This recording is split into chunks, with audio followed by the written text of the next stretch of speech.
So that's what this channel is all about. I want to show teachers how to actually use AI tools like Chat GPT and others to make our lives easier. In this first video, I'm going to show you how to use Chat GPT to plan lessons, build out full units, and create custom worksheets and activities without losing your voice, your creativity, or your sanity.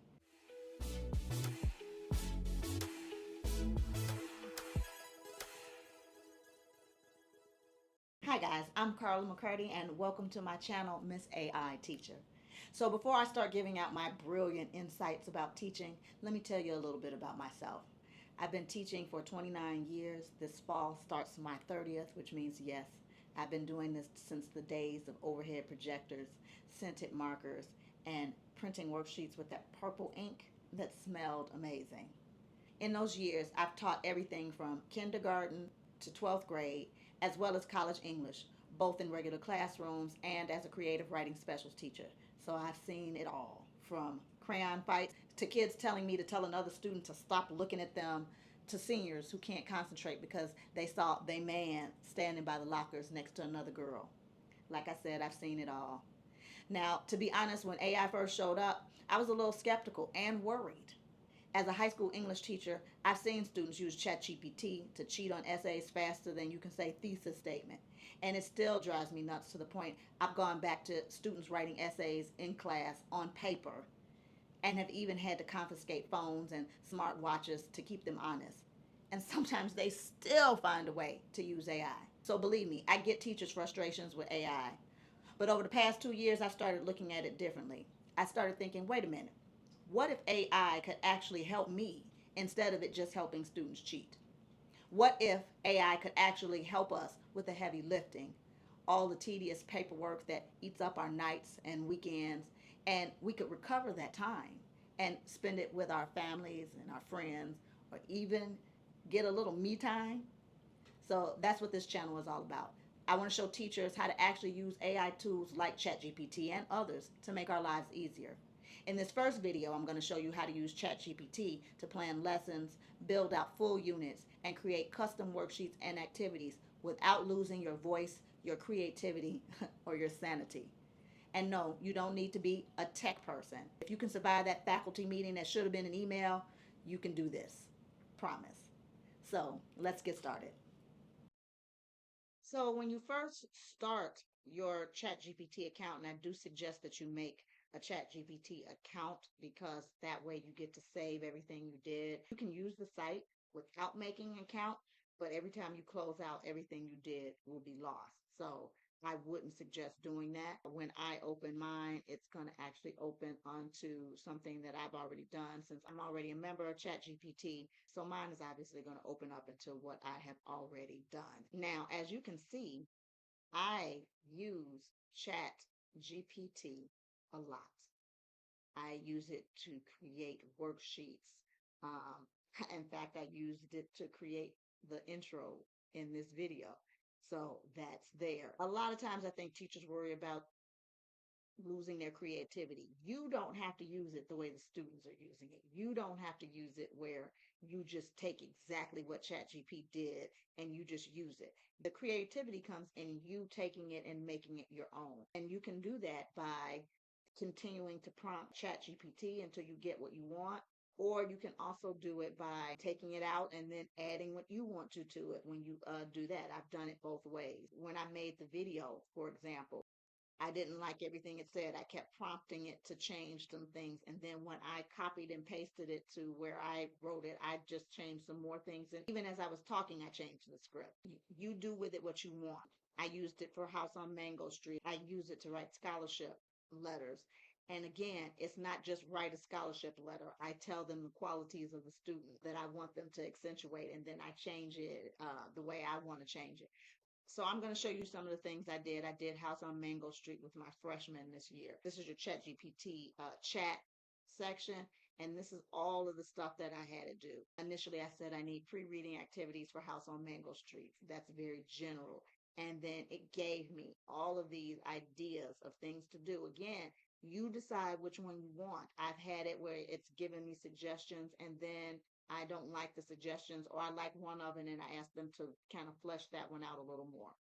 Then I had it create an anticipation guide, and this is what it gave me: the house on Mango Street, gender identity. So, how do we get all this? I'm going to start a new Chat GPT account. So, this is how you start a new Chat GPT account. You're going to type in your email address,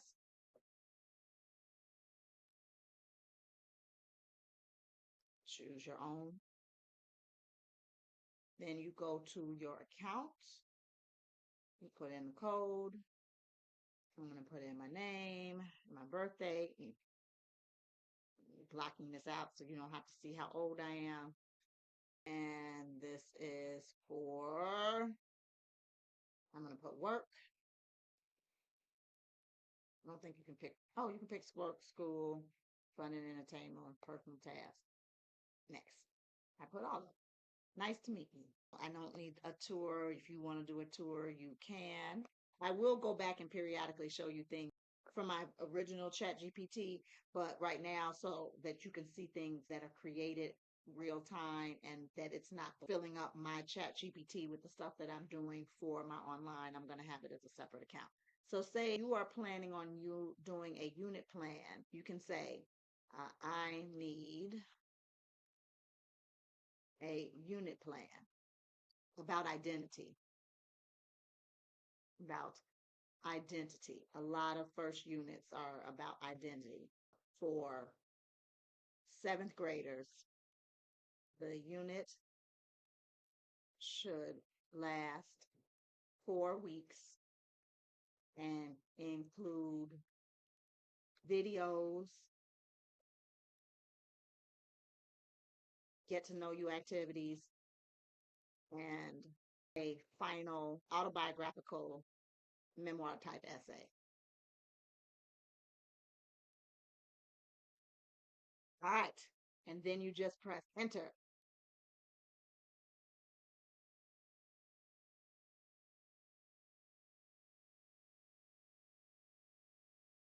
It gives you the unit goals, icebreaker. It gives you activities. It gives you a TED Talk video.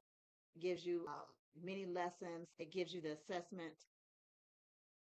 And it asks, would you like me to prepare printable lesson slides, rubrics, or a detailed weekly pacing guide with standards? So let's look at it first. Let's see if we want to keep it the way it is. Unit title: Who Am I? Exploring Identity Through Memoir. Seventh grade, 4 weeks, autobiographical memoir essay. Unit goals: There's your goals. If you have where you need state goals, you can tell it what state and it'll give you the goals for that, which I will do later. Right now, it gives you your essential question: What makes a person's identity? Key activities: icebreaker, me in a bag. Students bring 3 to 5 personal objects that represent who they are.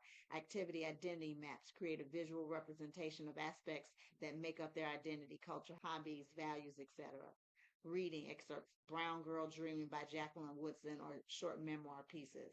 Video: TED Talk. There's a link to it. Let's, for the time being, say that we like this.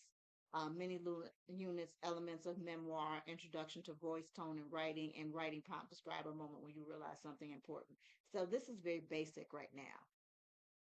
You can say, I need week 1 more fleshed out.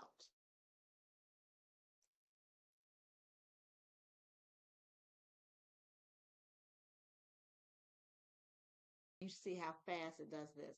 Do now. Who am I in 5 words? It gives you a mini lesson. It gives you an activity to get to know you, a wrap up journal prompt, what makes you you, and it gives you homework. Day 2, identity maps. It gives you the video, the suggestions, the activities, the name, the exit ticket. Day 3, reading, identity, and memoir. It gives you one particular memoir, but you can ask it for you to have several different memoirs that they can see. Day 4, writing about a defining moment. Describe a moment that changed how you saw yourself. Mini lessons: show versus tell, use sensory details and dialogue, and bring an activity. Brainstorm: list 3 defining moments in your life. Choose one and write a short 1 to 2 paragraph narrative, memoir style. Peer share, read in small groups. Exit ticket: what part of your story do you want to develop more? And then day 5, reflection and community building. reflect on what we've learned about identity and each other. Do now. What was one thing you learned about yourself this week? Identity walk, gallery walk, post identity maps and short narratives around the room. Students walk around and leave sticky notes I relate or I admire. Whole class discussion. How are we similar? How are we different? What did you learn? Wrap up journal. Why is it important to understand your identity? Homework. Choose the story you want and turn it into a memoir draft in week 2. Materials needed. Okay, I'm in Illinois. I need Illinois standards for this lesson. Please, I'd like to say please, because just in case AI decided to take over the whole world, I was nice to it.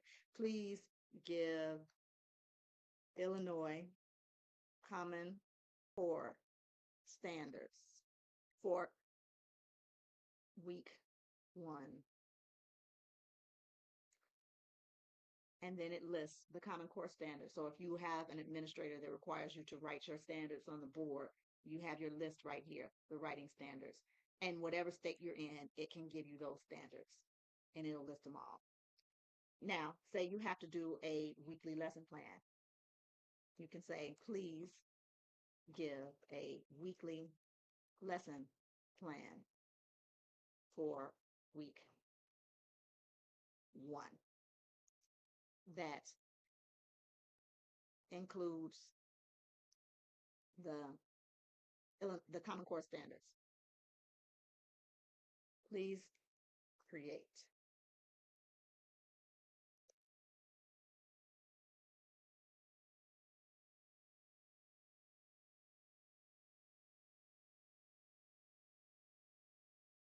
There we have everything laid out. And then if you have a particular format that is required for your district, you can just copy and paste these in any way that you want. You can then adjust it in any way that you want. Say, for example, in week 2, where it says our stories matter. Group activity for day 1. I don't understand it. And then it says, great question. Let me clarify the week 2 activity, Where I'm From poems. These are powerful ways for students to explore and share their identities through poetic writing based on their personal experience. Clarify group activity week 2, Where I'm From poems.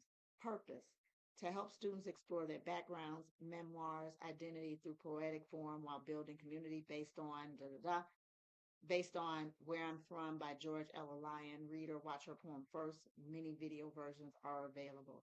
Then it tells you how it works. Read, mentor poem, whole class. Read Where I'm From. What do you notice about the structure? Where does the speaker's identity include? Analyze the poem as a class. The poem uses sensory details, family names, and cultural experience. It's an organized free verse, no rhyme, and grouped loosely by categories and memories, things that grew up from. I am from, and then optionally, students can brainstorm in groups or pairs if they need help thinking of ideas. They can talk through their memories or interview each other. Write poems individually. Students write their own Where I'm From poems using brainstorming lists. Okay, and say, I love this. Say, I think this is a wonderful idea. I can say then, please create a worksheet for the poem, a worksheet template for the poem.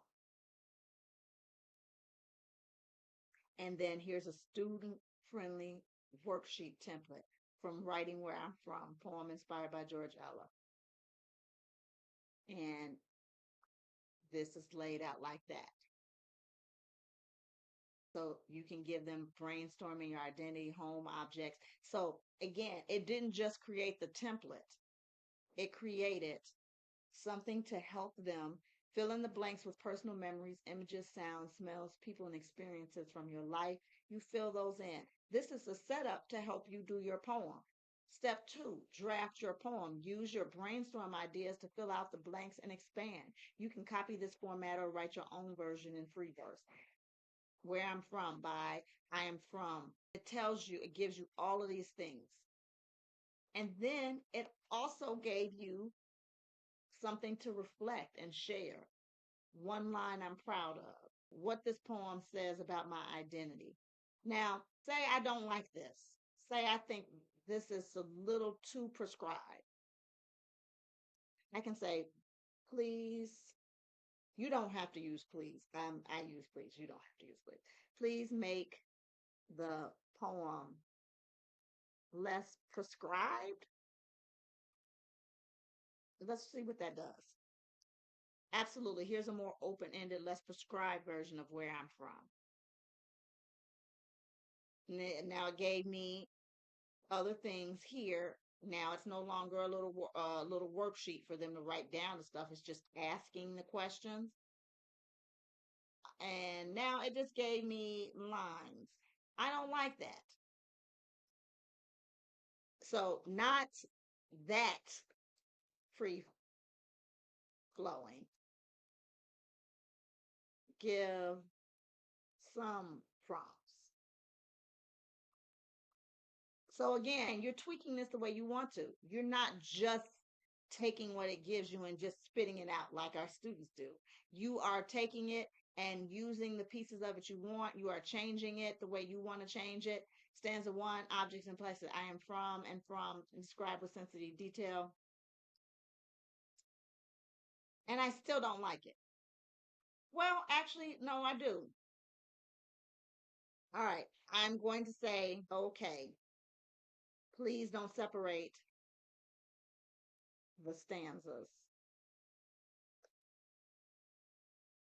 like that. They will be displaying them around the room, and I want them to be visually appealing. Okay, that's probably more detail than I needed to put, but I always do that because I'm wordy. So then this finally gave me something that I would like. I am I am from, I remember, I hear, I come from, I can, and so I would like that. So what I would do is, this is how I would make my worksheet. I'm going to take the parts of it that I like. I loved this part. I loved this part. The first one that they did, where they gave you a chance to brainstorm your identity. I liked that. I'm going to keep that. So I'm going to take that and I'm going to print it right there. I hate Arial. So I'm going to change it to Times New Roman probably because that's what I prefer. And I want this centered. So I'm changing that. I like my name and date above the title, Control X. So I'm going to put it up there. This is too big for me. I like that to be the title to be like a 14 or 15 font. And I hate these little lines that they give because they just take up a lot of space. So now I have the first section. Then I'm going to go back, and I didn't like this version of it. It was just too all smushed together, and it had long gone limbs, and it had things in it that I thought were taking away their creative voice and adding the creative voice of the original poet. Then the second time I did it, it just gave me start your poem here. That was too broad. So this one, I didn't like the brainstorming. I could use this as a student version, but I think sometimes when you give students an example that's right there, they start making stuff sound just like it. We will already have read the mentor text and talked about it. So I like this. I am going to keep this one. And then I'm going to take that and I'm going to take it to the slides and I'm going to press Control V. This is a little. So I am going to make the size bigger. And I'm going to make it bold. And I still wanted that now you try this part. So I'm going to take that.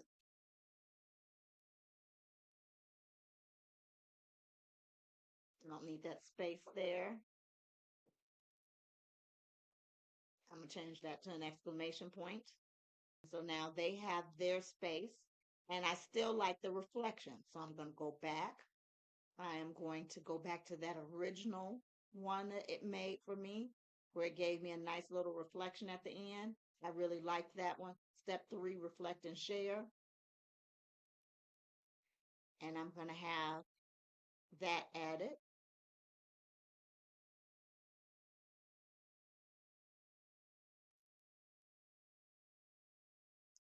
And now I have my worksheet for the first day. This is now a little too little compared to that one. So let's see. I'm going to make it 12 font. All right. Now, normally the way I do my name and date is different. I do name, date, and I teach high school, so I have period here, but you can add whatever you want to there. And so now they have their first page, then their second page where their poem is going to be, and they have a little reflect. If you want, you can make the reflect exit ticket, and then you can display these around the room. So this would be a double-sided worksheet. I don't like this line like that, so I'm just going to create my own line.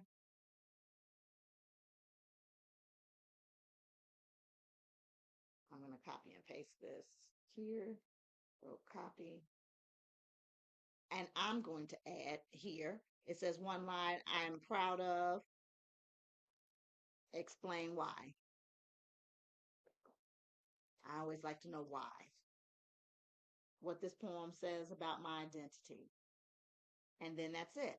Now, if I didn't like the way this is, and oftentimes I'll go ahead and I'll print something all the way through like this, and I might make significant changes to it once I get it here. I might change a lot, or you can also ask ChatGPT to make all the changes for you that you want. So I'm going to show you a little bit more of some of the stuff that I've done. So I was doing, again, House on Mango Street with my students, and I hadn't read House on Mango Street since I was in my 20s, and that was a long time ago.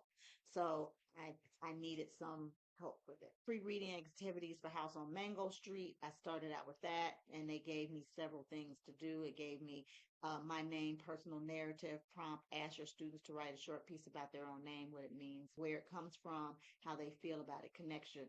This mirrors the chapter My Name from the novel and prompts reflection on identity and self-perception. Then and gives an anticipation guide, agree, disagree statements. Your home shapes your identity. Women have fewer choices than men in some communities. Everyone wants to escape from where they're from. Students mark which one they agree on. Neighborhood mapping activity. Draw your neighborhood. Ask students to sketch a map of their neighborhood and consider their home, labeling important places and memories.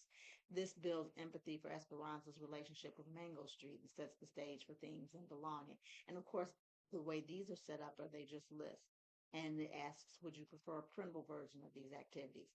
Okay, so with the agree disagree, I've done that several times with an anticipation guide. So I said I had an old anticipation guide before I read A Raisin in the Sun. So I asked it to please create an anticipation guide worksheet for House on Mango Street set up like this one, and then I put in the one that I had before.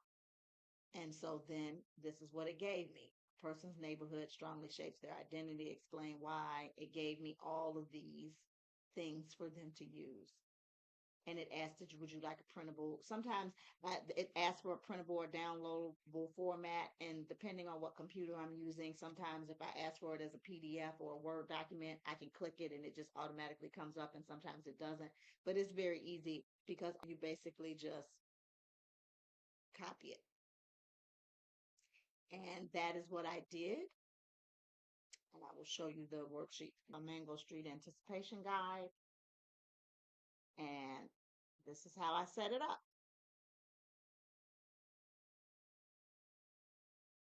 I always like to have 10 questions.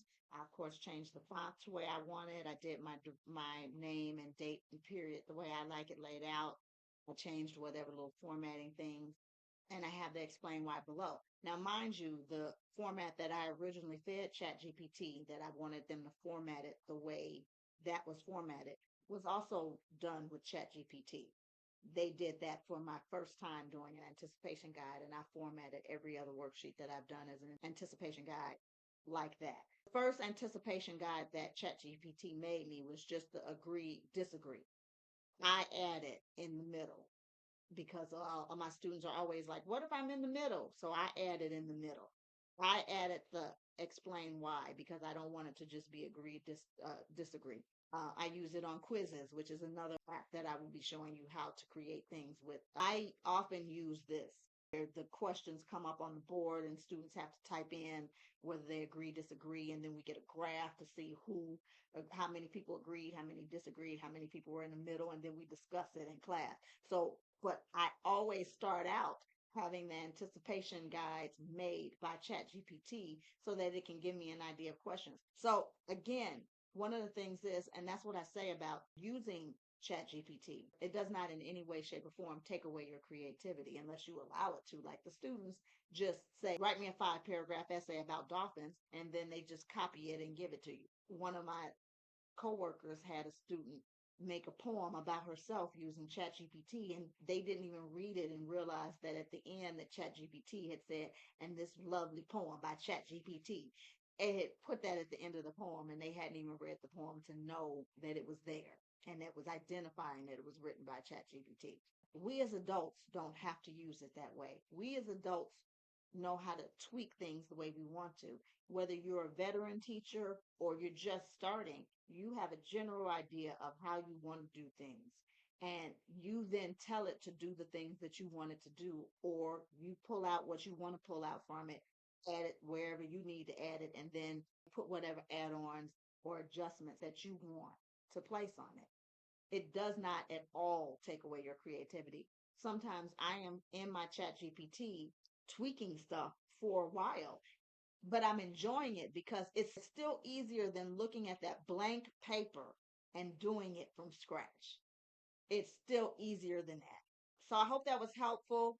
If you guys have specific things that you want to teach. Maybe you've used ChatGPT and you didn't realize that you can tweak things the way I was tweaking things in there. You were thinking that you had to accept it kind of as it is. If you have specific stuff that you want me to talk about in the next video or show you how to do in the next video, please put that down in the comments. I'm going to be using several different AI apps.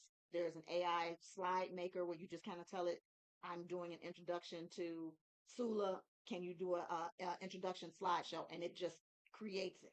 And again, then you tweak it. It uses images from the internet and AI images and things like that. And so I'm going to be showing you different apps, but I'm starting out with ChatGPT because it is often still the basis of a lot of the stuff that I do. Sometimes even when I'm doing stuff in the other apps, I started the process in ChatGPT. I used what ChatGPT gave me to start the process in another AI app. So I'm going to be doing a couple different sessions on ChatGPT. So if there's anything that you really want to know about how to tweak things in ChatGPT, write the questions or comments below. Or if you have some insights on things that might help others, put those below too. We're all teaching each other here. There's nobody who is the expert. We're all learning as we go.